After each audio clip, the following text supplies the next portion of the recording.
How's it going, everybody? This is Gon, and welcome to this new episode of Saint Seiya Lore, where we will continue looking at the history of Gemini Kanon. This is part 2, and here we will finally see his very first appearances in both the manga and the anime, which are different, by the way. To put ourselves in context, we are now entering the actual Poseidon arc, right after Julian's solo has been brought to the submarine temple. For the time being, we will refer to Kanon as just the Sea Dragon General, because that's the identity he uses for most of the arc. So, the first time Sea Dragon actually appears in the manga is right after Thetis has failed in her attempt to kidnap Saori on request of Julian. This scene is very short, and he basically reprimands her for her failure, but also stating that it's not really an important matter, since a lot of the saints died in the Sanctuary Civil War, so Athena's army is basically non-existent. This still doesn't calm Thetis' concerns, and after overhearing her, Siren Sorrento, the South Atlantic general, decides to go after Athena himself. To do a quick summary of what happens next, Sorrento was able to bring Athena, Poseidon imprisons her in the main breadwinner, and Thetis goes to the Five Old Peaks to meet Doko and officially declare the beginning of the Holy War. The next Sea Dragon appearance is right after she returns to the Poseidon Temple. She is again reprimanded, but this time because she didn't realize that the 4 Bronze Saints followed her. This is very similar to the first Sea Dragon appearance in the anime, but with a couple of differences. In the anime, only Seiya and Shun meet him, while in the manga Shiryu and Hyoga appear too. Also, in the manga the encounter happens at the very entrance of the Poseidon Temple, while in the anime it's just some generic location. Other than that, the encounter is basically the same. Sea Dragon considers them insignificant and walk away, but after the protagonist defeats a bunch of soldiers, he changes his opinion and orders Thetis to tell them how they can save Athena and returns to guard his own pillar. After this, the Bronze Saints separate in order to destroy the 7 pillars, and we don't see Sea Dragon until the later half of the arc, where he has a small dialogue with Sorrento right after Krishna is defeated and reassures that Limnades will kill the intruders for sure, which he almost did, by the way. And later, he is also briefly mentioned by Isaac right before dying when he warns his friend Hyoga. It's here when Sea Dragon finally decides to take action and confronts Phoenix Ikki, the 5th protagonist, who after joining the battle where he defeated Limnades, decided to go directly after Poseidon's head. To Ikki's surprise, the general claims that he no longer needs to guard the North Atlantic pillar because all the other Bronze Saints are seriously injured, so the only pending threat is him. However, the Phoenix Saint immediately recognizes Sea Dragon's Cosmo as someone he already faced before. In a very uncharacteristic way, this causes a very unsettling feeling on Ikki, to which Sea Dragon responds with the Galaxian explosion technique. Ikki, who took a lot of damage from this, confirms his suspicions and demands Sea Dragon to reveal his true identity, causing him to remove his helmet and reveal himself as Gemini Kanon. I think it will be fit to explain what was the deal between Ikki and Kanon here. Basically, the reason Ikki was immediately afraid of Kanon was because his Cosmo reminded him of Saga, who literally killed him in the manga at the end of the Sanctuary arc using the Galaxian explosion. So it's logic this left a traumatic memory in his mind. Kanon, realizing that Ikki can come back to life, decides to send him to a different plane of existence instead, but using his own technique calling Golden Triangle instead of Saga's Another Dimension.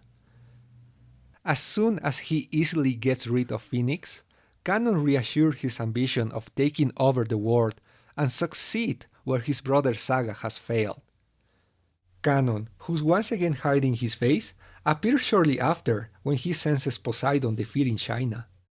It is here where he is confronted by Siren Sorrento, who questions him about abandoning the North Atlantic Pillar and wonders if the whole battle was truly Poseidon's will.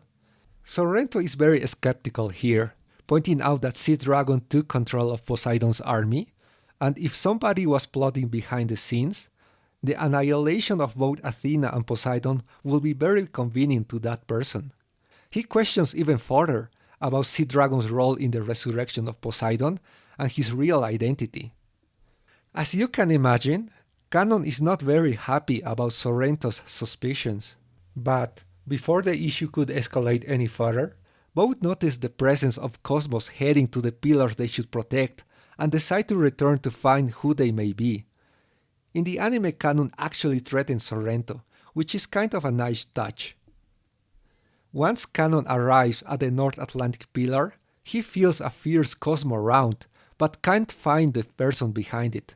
And, at the same time, he worries because another Cosmo belonging to a Gold Saint has descended on the Poseidon Temple to help the Bronze Saints, who have gathered there and are fighting the Sea Emperor. He gets even more anxious after it revealing to be the Sagittarius god Cloth, which is used by Seiya to attack Poseidon, who is slowly getting more upset dealing with the Saints. This causes Kanon to inadvertently confess that Poseidon is not truly awakened. It's here when the mysterious person behind the Cosmo reveals himself as Ikki, who was able to return from the Golden Triangle. Ikki mocks Kanon, saying that he already returned after receiving Saga's Galaxian explosion, and Kanon's technique is very weak in comparison, proving that despite being twins, Kanon is very inferior to his brother. This infuriates Kanon, who attacks with the Galaxian explosion again, but this time Ikki is able to resist it and counterattack with his Illusion Demon Fist, paralyzing Kanon and forcing him to reveal how he ended up manipulating Poseidon and took control of his army, as we explained in part 1. After his past and plot are completely revealed, Kanon is able to regain control of himself and starts fighting back. He regrets not paying attention to Thetis' warnings by assuming Athena's army was completely diminished after Saga's coup, without real understanding of the situation. It's at this moment when Poseidon is fully awakened after being hit by Seiya's arrow, and his immense Cosmo is immediately noticed by both Ikki and Kanon. This event makes Kanon realize that his plan is now ruined, and Earth will be destroyed as the result. It's here that Sorrento, who listened to Kanon's confession, appears to aid Ikki to destroy the final pillar, now that he realizes that the Holy War is meaningless, since it was never the will of Poseidon. After destroying the North Atlantic Pillar using the Libra shield, Ikki questions Kanon about how to seal Poseidon again. Kanon, who's completely enraged because his ambitions are now dead, proceeds to beat up Ikki, who realizes that Kanon fighting at full strength is far stronger than him, and that his power is at the same level as Saga. Just before Kanon can deliver the final blow, Sorrento intervenes, saying that he doesn't care about saving Phoenix, but that he is now determined to kill Kanon for deceiving his comrades, who died thinking that they were fighting to purify the war on behalf of Poseidon. Sorrento proceeds to attack Kanon using the music of his flute, but before he can kill him, it's now Ikki who saves him, stating that Kanon still has valuable information needed to seal Poseidon's soul again.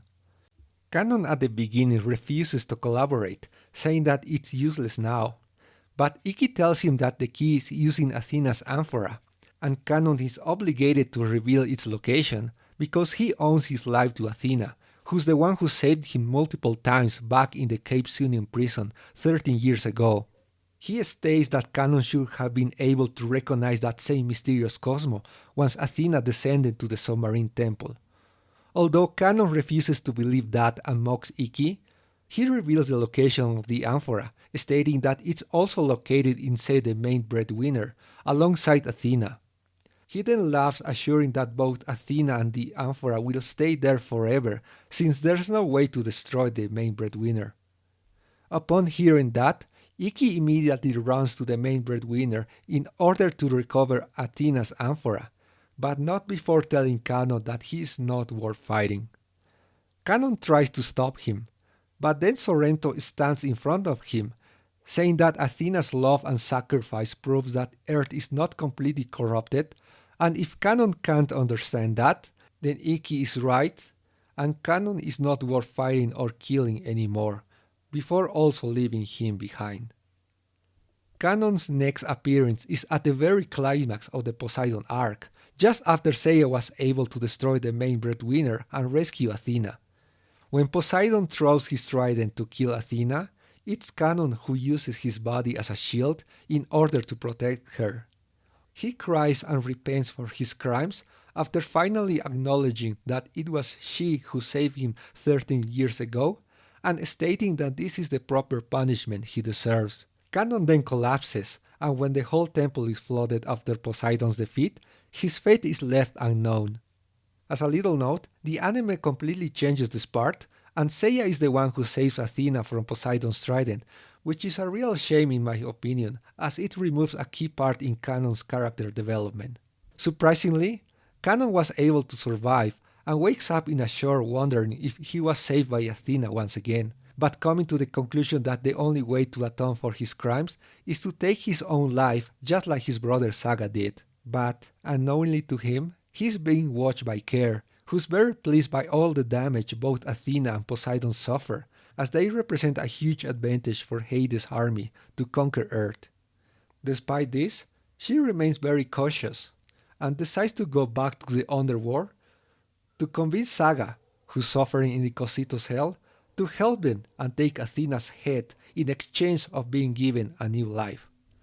As soon as he, alongside Dead Mask and Aphrodite, accept her offer and head to the sanctuary, Kanon feels an evil cosmos threatening Athena, and this convinces him that it's not time for him to die, and instead use his life to protect her goddess, finally assuming his role as the Gemini saint in gratitude for all the times she saved him. And this is how we end part 2. I hope you enjoy it. I genuinely thought this was going to be shorter than part 1, but it ended being way longer. Part 3 will focus on Kanon's participation in the Hades arc, as he finally fights to protect Earth as a true Athena saint. As always, let me know if there was something I missed, and if you like this video, please consider like, share and subscribe. Take care and see you on the next video. Bye bye.